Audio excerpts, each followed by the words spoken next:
Maestros de la Tierra, segmento cultural orientado a la promoción del reconocimiento, estudio y difusión del patrimonio cultural rural de los pueblos del mundo, presentado por Ouroboros, Grupo de Investigación en Etnografía y Cultura Rural, y la Finca Taller Verde Natura, realizado por los antropólogos Edwin Arias Ruiz y Alejandra Gómez Gómez.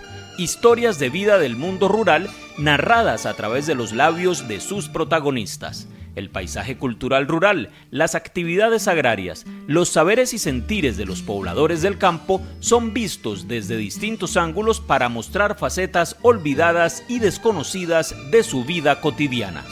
Escúchenos por la emisora cultural de la Universidad de Antioquia.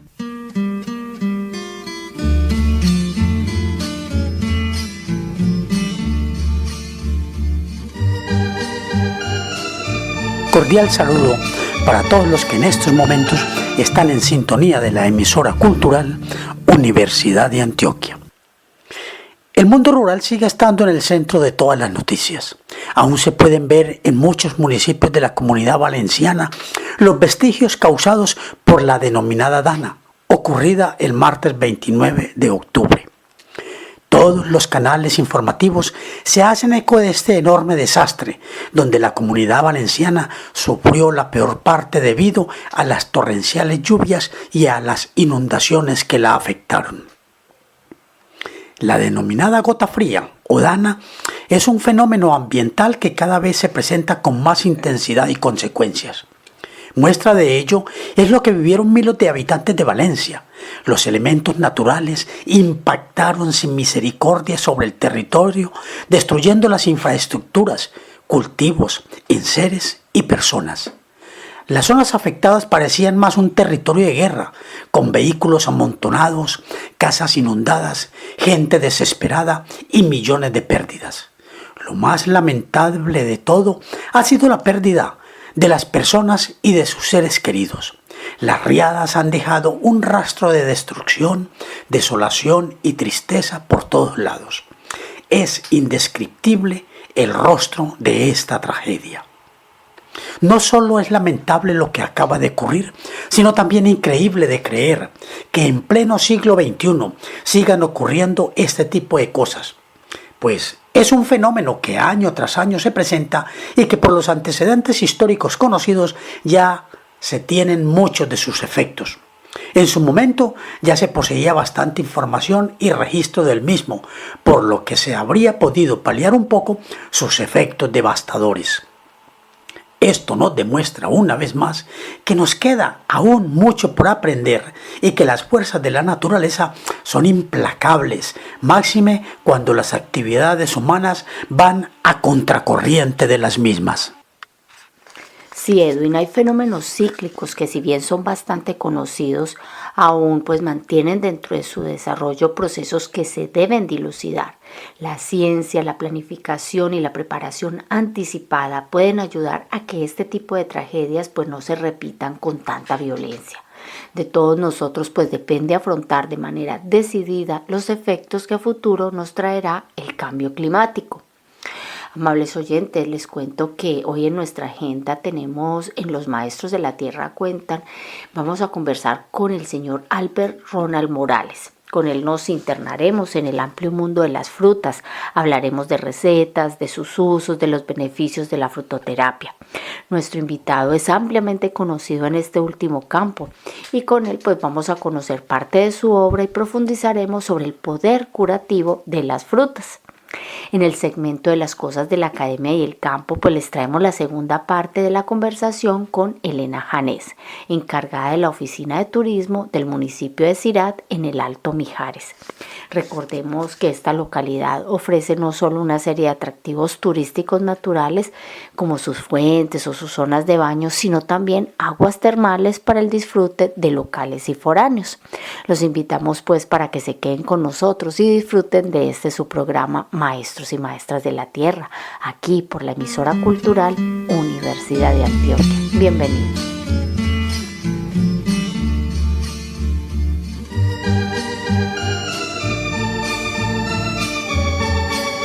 Los Maestros de la Tierra Cuentan.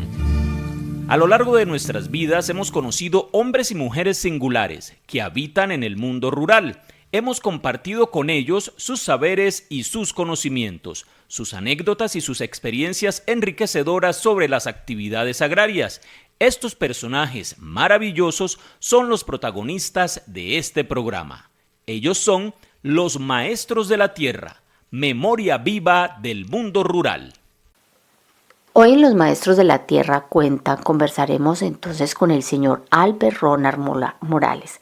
Con él nos internaremos en el amplio mundo de las frutas, hablaremos de recetas, de sus usos y de los beneficios de la frutoterapia. Nuestro invitado es ampliamente conocido en este campo y de la mano de don Albert pues vamos a hablar de su obra y vamos a profundizar sobre ese poder curativo que tienen las frutas. Don Albert Morales es colombiano de nacimiento, oriundo de Bucaramanga, donde inició sus primeros contactos con las frutas tradicionales de su tierra. Allí mismo dio sus primeros pinitos en el cuidado del ambiente y demás actividades medioambientales tendientes al cuidado de sus entornos. Vamos a escuchar entonces esto que nos cuenta sobre su experiencia Albert Morales. Bueno, amables oyentes, para nadie es un misterio la enorme erosión genética que está ocurriendo en el mundo rural. La biodiversidad en general está amenazada por múltiples factores que a diario nos obligan a buscar estrategias y alternativas tendientes a hallar la manera de recuperar y preservar el valioso filón genético y patrimonial que aún poseemos. Colombia posee una de las más grandes tesoros patrimoniales, representado su riqueza en la biodiversidad, y dentro de esta las frutas tienen especial papel y relevante función. Hoy en este programa de Maestros de la Tierra tenemos como invitado a un personaje ampliamente conocido, a un maestro de la tierra del tema de las frutas. Su nombre, Albert Ronald Morales. Con él conversaremos acerca de este importante tema. Don Albert, muy buenos días, bienvenido. Es un gusto tenerlo en nuestro programa. Cuéntenos entonces un poquito, ¿quién es Albert Ronald Morales? Bueno, yo soy el creador de la frutoterapia en Colombia. La empezamos a trabajar y a investigar en el año 68. Y la frutoterapia en Colombia nació en esos años como un proyecto de forestación productiva urbana y rural. Y luego cuando vimos que las frutas no se consumían, porque en Santander, de donde yo soy, en Bucaramanga, todos los campesinos y la gente de la misma ciudad, la costumbre es sembrar frutas. Lo primero que llegaba un campesino a sembrar su finca, y el que tenía un pequeño solar en su casa o un antejardín o cualquier espacio de tierra, lo primero que quería sembrar era un frutal. Especialmente eran muy frecuentes los mangos. Allí en esta tierra los mangos eran una fruta, y las guayabas, porque Santander es el departamento mayor productor de guayaba y de todos sus derivados. Y ahí nació, y cuando vimos que no funcionaba, que la gente no comía, el grupo de investigadores que formamos la frutoterapia, empezamos a cuestionar y a decir, bueno, aquí hay que hacer que la gente consuma las frutas y que la gente sepa qué es lo que consume. Y me acordé de una frase que mi padre me decía de vez en cuando, y es que él decía que uno ama lo que conoce, lo que no conoce no lo puede amar. Muy cierto. Y, claro, entonces, Edward, dijimos, no, pues tenemos que empezar a que la gente ame las frutas. ¿Y cómo hacíamos nosotros para amar las frutas? Obviamente hubiera sido muy bonito con un bolero, como se hace entre nosotros los seres humanos, pero nos tocaba era hacer una investigación y demostrarle a la gente las virtudes y las sustancias y lo interesante que eran las frutas para el ser humano, ¿no? Empezando por las frutas que teníamos ahí en la ciudad, las que teníamos en los jardines, las que teníamos en los solares y las que teníamos en la finca. Y obviamente empezamos por las frutas santanderianas, o las que más o menos se sembraban en Santander, que obviamente era la guayaba, el plátano y los cítricos. Y una fruta que en el resto del país es desconocida, que que es la zarrapia, Ajá. que se da.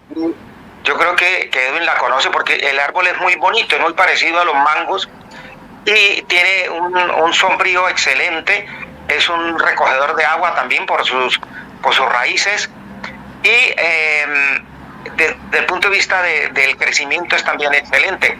Y obviamente algunos variables como el aliso, que nos llamó muchísimo la atención y que pensábamos que el aliso podía ser uno de los árboles que podía reemplazar dos árboles que para nosotros eran un problema, como era el eucalipto y los pinos, que producen, y tú lo sabes como agrónomo que eres, Edward, que producen resequedad en las suelos, porque estos dos árboles, el eucalipto y el pino, son como ponerle dos bombas de destrucción de agua al suelo y resecan los suelos y además acidifican los suelos. Entonces nosotros pensábamos que con los frutales y el aliso tal vez podíamos hacer unos suelos y poder producir algo que fuera forestalmente productivo, que podíamos darle de comer a la fauna, porque es importante, los frutales, más del 90% de las aves comen frutas. Entonces podíamos empezar con las aves para darles unos nichos y hacer que nuestra fauna ciudadana, especialmente la urbanita, que es la que está más tocada, pues tuviéramos más pájaros, más aves en nuestra ciudad.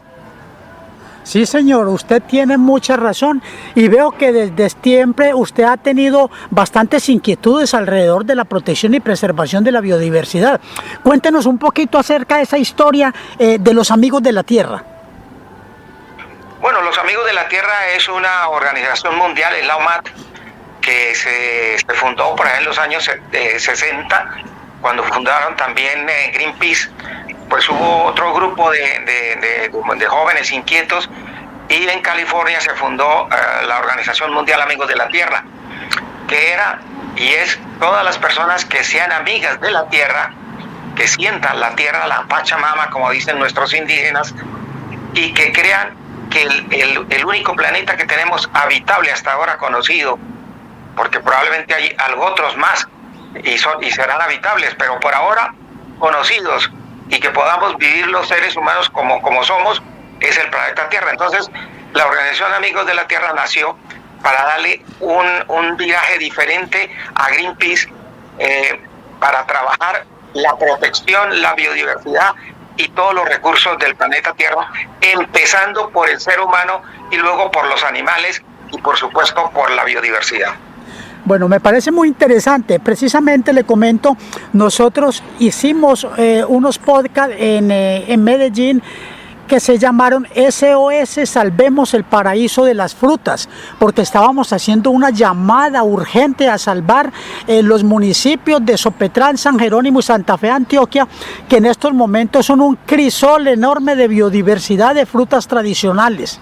Lo que usted ha hecho es magnífico porque de alguna manera también nos muestra esa necesidad de que nosotros salvaguardemos ese patrimonio natural. Bueno, y eso sin contar con el patrimonio genético animal que también se está perdiendo, y al igual que las tradiciones y costumbres. Bueno, vamos a entrar entonces un poquito ya en materia de lo que usted más conoce. Háblenos de la frutoterapia, esas potencialidades que tiene. Bueno, la frutoterapia se creó por una necesidad que se tenía al utilizar el primer proyecto de forestación productiva y urbana. Como decía al principio, vimos que no había una respuesta ciudadana, una respuesta social a ese trabajo, ¿no?, al que empezamos a hacer para auspiciar el cultivo y el cuidado de las frutas en nuestra ciudad, en Bucaramanga. Y nos reunimos los investigadores y llegamos a la conclusión que tocaba, como decía también hace un instante, tocaba que empezar a enseñar a la humanidad, porque no solamente nos íbamos a dirigir pensando solamente en los colombianos o en los santanderianos, sino a la humanidad, a cómo conocer la fruta. Y la única manera de conocer la fruta es de qué manera, desde el punto de vista nutricional, las frutas ocupan un papel muy importante y esencial en la salud de los seres humanos. Y luego, pues, viendo el potencial que teníamos de hacer una reforestación urbana y rural, porque en esa época, a raíz de todo el estudio o las conclusiones del Club de Roma, donde exigían y se proclamó la famosa y mal llamada Revolución Verde, pues nosotros pensábamos que esa Revolución Verde se tenía que hacer con cosas que fueran productivas para que la gente económicamente tuviera posibilidades, porque ya sabe que la economía es un poco el cimiento para todos los proyectos. Entonces teníamos que pensar en la economía y hacer una forestación con lo nativo, con lo que estuviéramos, y con lo de afuera, pero que fuera productivo y que no produjese problemas malos a nivel tanto de la biodiversidad como de los seres humanos. Entonces ahí fue donde empezamos a trabajar y a investigar, y lo primero que hicimos fue buscar bibliografía tanto en Colombia como en todo el mundo para ver qué se había investigado sobre las frutas, qué sabían los otros países como Europa, Estados Unidos, Japón, en fin, los países que estaban más desarrollados científicamente más que nosotros, pues qué habían investigado, y lo que encontramos fue muy poquito. Tal vez, y esto va a servir de información para sus oyentes, Edward, encontramos que la gente realmente consumía muy poca fruta, y lo hacían tal vez por una tradición dentro de sus familias, pero no porque hubiera una cultura de alimentación dentro de la sociedad que estuviera sujeta realmente a la fruta. Pero claro, cuando nos vimos y caímos en la cuenta, pues claro, la gente no sabía para qué servía una guayaba.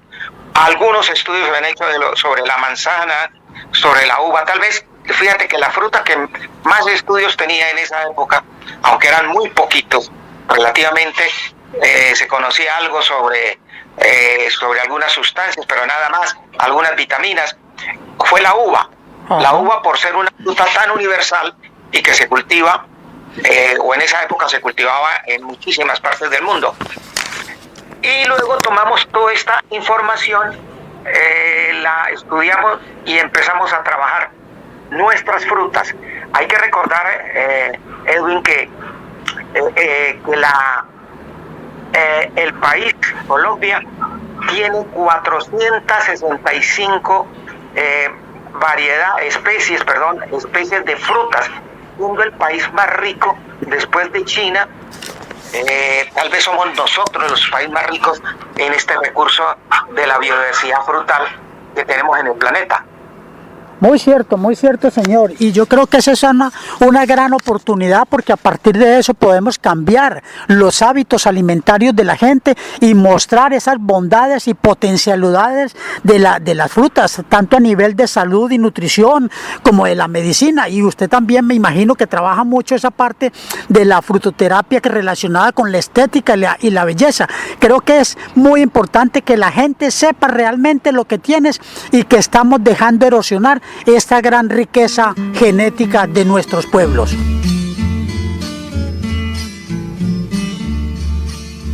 De las cosas de la academia y el campo, reseñas de libros, entrevistas a docentes y profesionales vinculados con el sector rural, técnicas e innovaciones y demás actividades agrarias. Un diálogo de saberes entre el conocimiento académico y los saberes tradicionales. En el segmento de las cosas de la academia y el campo les traemos la segunda parte de la conversación sostenida con Elena Janés. Ella es encargada de la oficina de turismo del municipio de Cirat en el Alto Mijares, en Valencia, España. Cirat y su vecino El Tormo comparten entre sí el espíritu pueblerino, sus tradiciones y costumbres, a la vez que juntos pues miran el futuro con positivismo. Su gente considera que naturaleza y cultura pues deben mantenerse imbricadas para ofrecer a sus visitantes lo mejor de su legado patrimonial. Su interés mutuo por los atractivos turísticos naturales y la preservación de sus tradiciones pues van creando conciencia en la gente para considerar pues las actividades turísticas también como un motor de desarrollo. La oficina de turismo pues jalona parte de estos procesos. Escuchemos lo que nos cuenta entonces Elena Janés al respecto de este tema. Por ejemplo, aquí al lado de Montanejos hay una feria muy importante que no sé si fue la semana pasada, sobre quesos. Ajá. Muy curioso es que no hay ninguna quesería en Montanejos. Quiero decir que se ha intentado, aquí en Cira también se intentó, o sea, se daban todas las facilidades posibles para que alguien pusiese una quesería, pero es que no hay gente que quiera, por eso digo yo. No hay relevo generacional. Claro. El problema que tenemos es este, es decir, tenemos ideas, tenemos posibilidades, tenemos que yo personalmente creo que esto sí que tiene salida, sí que puede tener ventas, teniendo en cuenta las redes sociales, y que tenemos a Onda, y Onda quiere decir autovía a menos de media hora, es decir, que no estamos tan mal de enlace, de comunicación, se puede montar cualquier negocio que uno quiera. Entonces, claro, es esto. Después, si hubiese algo de ganadería que fuese limpieza de los montes, también estaría bien acogido, pero es que no hay nadie que venga a hacer eso. El problema es esto, es decir, el relevo generacional, porque cuando se ha perdido el enlace a esas nuevas personas, ¿quién les enseña? Estamos hablando de este tipo de trabajo y de otros trabajos, es decir, ¿dónde tiene que ir? ¿A un centro educativo a que les enseñen a cómo ordeñar una cabra? Pues esto está complicado. Pero eso, cualquier iniciativa que se tenga. Y después en cuanto a las huertas, aquí tenemos unas huertas que también se utilizan a nivel local solamente, realmente no tienen venta. Sí que hubo una vez que hubieron muchos perales, se dedicó mucho a la pera, pero por unas cosas por otras no llegó a coger. A prosperar. Que sí. O por ejemplo también hubo una serrería, ya por los años 70 y tal, hubo una serrería porque utilizaban los árboles, los pinos, para madera, pero para madera de cosas sencillas, muchas veces de cajas, para lo que fueron las naranjas en la zona del litoral, pues digamos, pues para las cajas, ese tipo de... Es decir, que, por ejemplo, esta serrería también se podría volver a coger otra vez. O sea, hay cositas que he visto en otros municipios, en otros lugares, que sí que han podido tener salida. Pero ¿quién sabe hacer eso? Bueno, y no solamente se está perdiendo el patrimonio natural, sino que se está perdiendo el patrimonio cultural, el saber, las tradiciones, las costumbres. ¿A quién recurre entonces la población para poder proteger este patrimonio general que se está perdiendo? ¿Al Estado? ¿El Estado tiene ayudas para ustedes, especiales? En ese aspecto así, no, digamos, sí que tenemos para recuperar el patrimonio material, digamos, de los edificios y todo eso, tenemos la serie de ayudas. Para el inmaterial, en cuanto a fiestas, esto sí, pero es que estos municipios son tan... no tienen una cultura muy fuerte, sino que tienen pues lo poquito de cada uno. Entonces no es tan fuerte como para recibir ciertas ayudas, o que se ha perdido mucho. Es por esto, porque aquí realmente cuando el pueblo estaba en auge eran los abuelos, porque esos hijos que ahora tienen 50, 60 años, son los que están jubilando ahora, esos hijos ya se criaron en Valencia, en Barcelona, en otros lugares, y venían aquí ya de veraneo, y ahora a jubilarse han vuelto. Entonces, los hijos de estas personas que ya vivieron fuera, realmente ya vienen muy poquito y ya está, pero no, o sea, los trabajos no han seguido, la gente no se ha quedado. El que ha sido un poco espabilado ha salido del pueblo, porque siempre es lo que decimos, se ha maltratado al mundo rural, porque se ha dicho que el listo se iba a la ciudad y el tonto era el que se quedaba. Entonces muchísima gente ha salido, cuando hay gente que se ha quedado, no sé, aquí el electricista tiene un montón de trabajo, los que se dedican a construir y tal también tienen mucho trabajo. Ojalá hubiesen más, ya lo diré yo, de la madera y tal, porque es que hacen falta todo este tipo de trabajos, carpintería, todo ese tipo de cosas. Por ejemplo, también tenemos un pintor que también tiene mucho trabajo, es decir, aquí hay casas, hay edificios que tienen sus dueños y esos dueños quieren arreglarlo y les cuesta, es difícil. Pero bueno, uno encuentra muchos obstáculos a la hora de querer asentarse en un pueblo. Nosotros lo hemos visto, ya llevamos 15 días buscando una casa en alquiler, una casa para comprar, y realmente no encuentra uno ni el apoyo ni del Estado, ni incluso de los locales, para uno poder asentarse. No. ¿Qué puede pasar entonces a futuro con estos pueblos? En esto es curioso, porque el día 27 de septiembre se hizo aquí un Focus Pyme, es decir, el CEI de Castellón vinieron aquí a hacer una reunión con esta temática, porque aparte de tenerla nosotros en Cira, la tienen los municipios de al lado y luego, si te fijas, lo tiene el resto de España. Estamos igual en el tema de la vivienda, de que al no poder acceder a una vivienda no puede venir gente a trabajar, y lo tengo llamadas de gente que me dice, me quieren emplear en tal sitio y no tengo casa, y a lo mejor te estoy diciendo un pueblo que está a 30 kilómetros de aquí, que dicen, no puedo aceptar ese puesto de trabajo porque no tengo dónde quedarme a vivir. Exacto. Sí, entonces es una de las líneas en las que se está trabajando, y también desde Generalitat Valenciana ya nos han pedido a ver qué tipo de edificios municipales hay que puedan en un futuro, tras este tipo de subvenciones, arreglarlos y tal, para destinarlos a vivienda social, porque es un problema. Porque las personas que viven aquí, por ejemplo, en Cirat, veis ahora más o menos la gente que hay, está bien porque es un fin de semana, entre semana hay menos gente, pero vienes en verano y casi todas las casas que estáis viendo están ocupadas. Entonces, claro, son casas de sus abuelos que están ahí, que no me cuesta nada, que vienen mis 30 familiares, porque de aquel abuelo, pues igual hay 30 familiares. Exacto. Que vienen a pasar el verano, y la dejamos ahí y ya está. No obtienen ellos ningún beneficio vendiendo en esa casa. Si la vendo, ¿yo qué voy a cobrar? 1.000 euros me voy a quedar de eso, entonces no tiene sentido. Alquilarla tampoco. Sabéis cómo está el tema de los ocupas, entonces la gente no quiere alquilar. Cuando alquilas a lo mejor a alguna persona que sí que dices bien, pero es que esa persona que entra en esas casas no puede vivir, o sea, necesitan una rehabilitación, una reforma muy fuerte, porque aquí cuando vienes a veranear y conoces la casa del pueblo, te vienes a la casa del pueblo, que te acuestas de cualquier cama y pasas, no hay. Pero para una casa alquilarla realmente y cobrar algo, hay que ponerla a punto, y vale mucho dinero que esas personas que tienen la casa por tenerla no les hace ninguna falta. Entonces, estamos ahí todos como hablando de qué forma estas casas ponerlas otra vez en circulación, digamos, ¿no? Claro, utilizarlas otra vez de nuevo. Bueno, Elena, hablábamos ahora acerca de los senderos, y nos mencionaba 2 senderos muy importantes, el del Grial y el de la Suerte.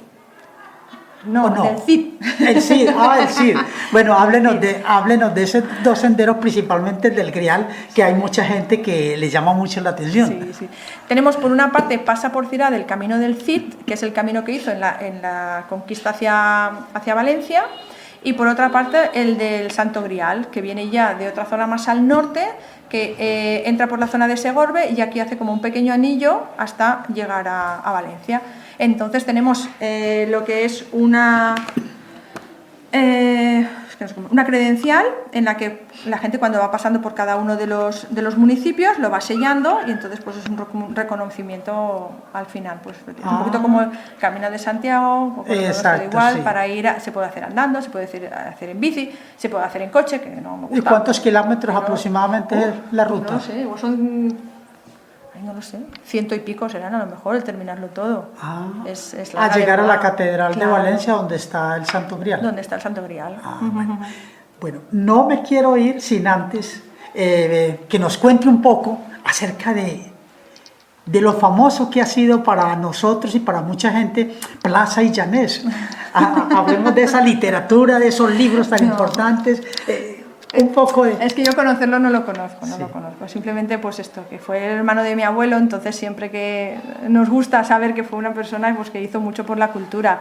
Y además también está Clara Janés, que también es del... ¿cómo se? Los que rigen siempre ya lo diré, el idioma castellano, de la Real Academia. De la Real Academia. Hace unos pocos años, Clara Janés entró en la Real Academia de la Lengua también. Entonces, pues bueno, para mi familia es importante. O sea, la familia siempre ha estado muy relacionada con la lengua, con la literatura. Se intenta. Bueno, eso es muy importante. Bueno, amables oyentes, escucharon a Elena Janés, y ya pues ustedes saben, en Colombia la literatura esotérica es muy importante, y muchos de los que me están escuchando a través de este programa podrán darse cuenta del valor que tiene el esoterismo dentro de la literatura de Plaza y Janés. Elena, muchas gracias por estar con nosotros en este programa. Muchísimas gracias a vosotros por venir por aquí y acordaros de Cirat.